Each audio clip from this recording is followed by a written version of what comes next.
Hello friends, आज हम लोग बात करेंगे खाद के बारे में। यानी कि ऐसी कौन सी हम सबसे अच्छी खाद डालें अपने पेड़ों में जिससे कि उसमें ज़्यादा से ज़्यादा फ्लावर्स हों, ज़्यादा से ज़्यादा वेजिटेबल्स हों।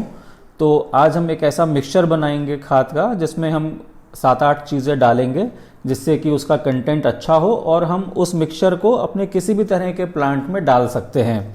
तो हम बात करेंगे बेस्ट ऑर्गेनिक फर्टिलाइज़र की।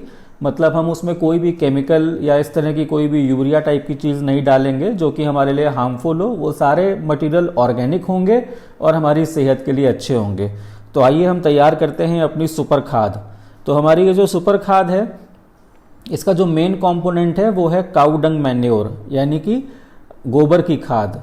हम जो भी प्लांट्स लगाते हैं उसमें एटलीस्ट 40 to 50% जो है हम गोबर की खाद का प्रयोग करते हैं। ये प्लांट्स के लिए बहुत ही अच्छी होती है, लाइट वेट होती है और इसमें काफ़ी सारे माइक्रोब्स और न्यूट्रिएंट्स होते हैं जो पेड़ के लिए अच्छे होते हैं। तो गोबर की खाद जो है वो आपको एकदम फ्रेश नहीं लेनी है, ताज़ी नहीं लेनी है। गोबर की खाद जितनी पुरानी होती है उतनी अच्छी होती है। बट ऐसा भी नहीं होना चाहिए कि गोबर की खाद बहुत पुरानी हो जाए और वो सूख जाए। मतलब खाद में मॉइस्चर कंटेंट होना चाहिए। खाद में मॉइस्चर कंटेंट अच्छा होना चाहिए, क्योंकि अगर मॉइस्चर ख़त्म हो गया खाद का या गोबर का, वो सूख गया, तो उसमें जितने भी माइक्रोब्स या माइक्रो ऑर्गेनिज्म हैं वो सब मर जाएंगे। और वही माइक्रोब्स और माइक्रो ऑर्गेनिज्म जो हैं हमारे पेड़ पौधों के लिए बेनिफिशियल हैं, जिससे कि उसमें ग्रोथ होती है। तो 6 महीने साल पुरानी जो है गोबर की खाद लेनी चाहिए। उसकी पहचान ये होती है कि उसका कलर थोड़ा डार्क हो जाता है, मतलब वो ग्रेइश ब्लैक हो जाती है। जो फ्रेश एकदम गोबर की खाद होती है वो ब्राउनिश टेक्सचर में होती है।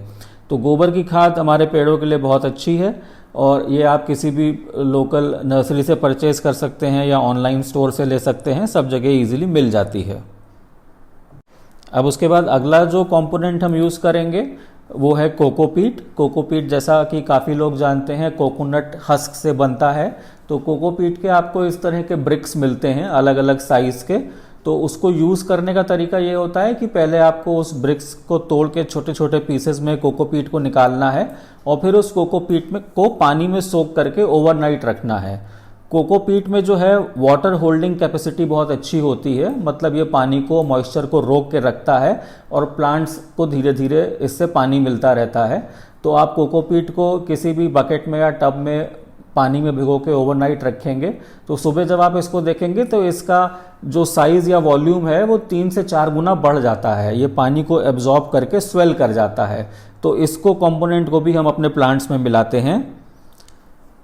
ये 7-8 तरह की चीज़ें हैं जो नॉर्मली हम लोग अपने प्लांट्स में मिलाते हैं अपनी सुपर खाद बनाने के लिए। तो अब इनको हम लोग एक एक करके डिटेल में डिस्कस करेंगे। ये हमारा एप्सम सॉल्ट का पैकेट है।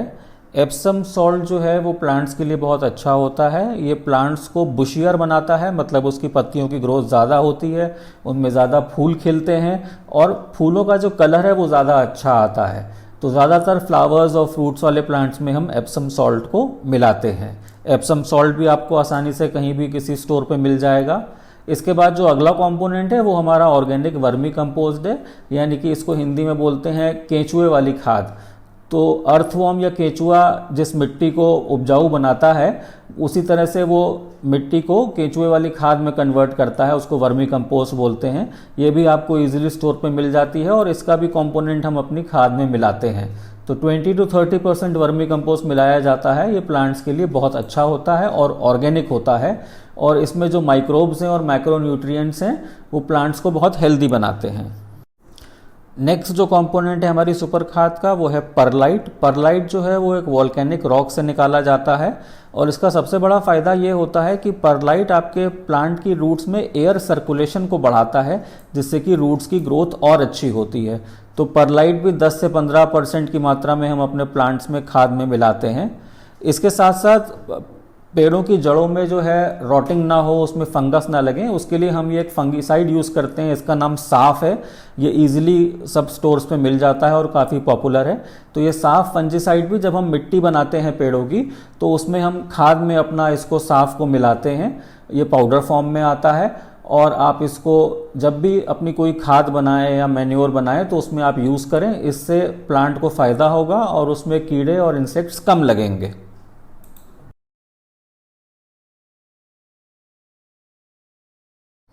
अब हमारे मिक्स का अगला कंपोनेंट है नीम खली। नीम खली नीम के पेड़ से बनाई जाती है। जैसे कि सब लोगों को पता है कि नीम के बहुत ही गुणकारी काम होते हैं हमारी सेहत के लिए, उसी तरह नीम पेड़ों के लिए भी बहुत अच्छा होता है।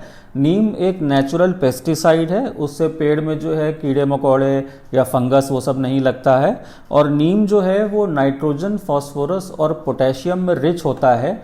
ये तीनों एलिमेंट जो हैं हमारे पेड़ों के लिए काफ़ी बेनिफिशियल होते हैं, उनकी फ्रूटिंग के लिए और फ्लावरिंग के लिए। तो नीम खली अगर आप अपने खाद के मिक्सचर में मिला रहे हैं तो इससे आपके पेड़ को काफ़ी फ़ायदा होता है। उसके फ्लावर्स ज़्यादा निकलते हैं, फ्रूट्स ज़्यादा बड़े साइज़ के निकलते हैं और फ्रूटिंग भी जो है जल्दी जल्दी होती है। कुछ कुछ पेड़ों में आप देखेंगे कि उसमें फ्रूटिंग जो है साल में 2 बार हो रही है। तो ये बहुत ही अच्छा कंपोनेंट है हमारे मिक्सचर के लिए। अब अगला कंपोनेंट जो है वो है बोन मील। कुछ लोग बोन मील पसंद नहीं करते हैं क्योंकि उनको लगता है कि ये हड्डियों का चूरा है, क्या है। तो नॉर्मली बोन मील जो है वो हड्डी का चूरा ही होता है और ये जो है प्लांट्स में डाला जाता है क्योंकि ये बोन से बनता है।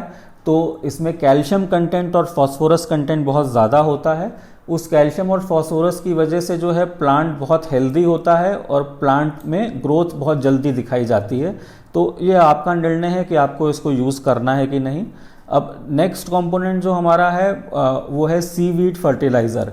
सीवीड यानी कि समुद्र में जो एल्गी होते हैं या जिसको बोलते हैं जैविक शैवाल होते हैं, तो वो एल्गी जो हैं समुद्र वाले, उनमें काफ़ी न्यूट्रिएंट्स जो हैं रिच होते हैं और वो प्लांट की हेल्थ के लिए अच्छा होता है और पूरी तरह ऑर्गेनिक है क्योंकि वो प्लांट का ही प्रोडक्ट है। तो ये सीवीड फर्टिलाइज़र भी आपको आसानी से मिल जाता है। ये लिक्विड में ज़्यादा अच्छा यूज़ देते हैं इसको। तो 5 ml सीवीड फर्टिलाइज़र आप 1 लीटर पानी में अगर मिलाएंगे तो उसका जो मिक्सचर बनेगा उसको आप अपने प्लांट्स पे स्प्रे कर सकते हैं हर 15 दिन पे। या अगर आप चाहें तो आप थोड़ा थोड़ा जो है 50-50 ml जो है 100-100 ml प्लांट के साइज़ के हिसाब से प्लांट की रूट में भी दे सकते हैं। तो इससे प्लांट की ग्रोथ बहुत अच्छी होती है। जो भी मैक्रो न्यूट्रिएंट्स हैं या माइक्रो न्यूट्रिएंट्स हैं उनकी कमी प्लांट को नहीं रहती है। तो सीवीड फर्टिलाइज़र भी आप अपने मिक्सचर में आसानी से यूज़ कर सकते हैं। ये लिक्विड फॉर्म में भी आता है और ग्रैन्यूल्स फॉर्म में भी आता है। तो आपको जैसा भी उसका उपयोग ठीक लगे आप वैसा उसको यूज़ कर सकते हैं। और अगर ग्रैन्यूल्स डाल रहे हैं तो उसको डिज़ोल्व होने में कुछ समय लगता है। लिक्विड देने का ये फ़ायदा होता है कि क्योंकि लिक्विड है तो वो प्लांट जल्दी से उसको एब्जॉर्ब कर लेता है और उसका रिजल्ट आपको जल्दी दिखने लगता है। अगला कंपोनेंट जो हम लोग डालते हैं अपने मिक्सचर में वो है नीम ऑयल। नीम ऑयल एक ऑर्गेनिक पेस्टिसाइड है जो कि आप अपने किसी भी पेड़ में डाल सकते हैं। नीम ऑयल डालने से पेड़ में कीड़े नहीं लगते हैं और इसमें कोई भी केमिकल कंपोनेंट नहीं है। Approximately 5 ml of Neem oil 1 litre of water में डाल के उसका स्प्रे आपको अपने प्लांट्स में एवरी वीक करना चाहिए। अगर इस टॉपिक के बारे में आपके मन में कोई भी सवाल हो तो आप कमेंट सेक्शन में हमको लिख के पूछ सकते हैं। अगर ये वीडियो आपको पसंद आया हो तो हमारे चैनल को लाइक करें और चैनल को सब्सक्राइब करें। Thank you.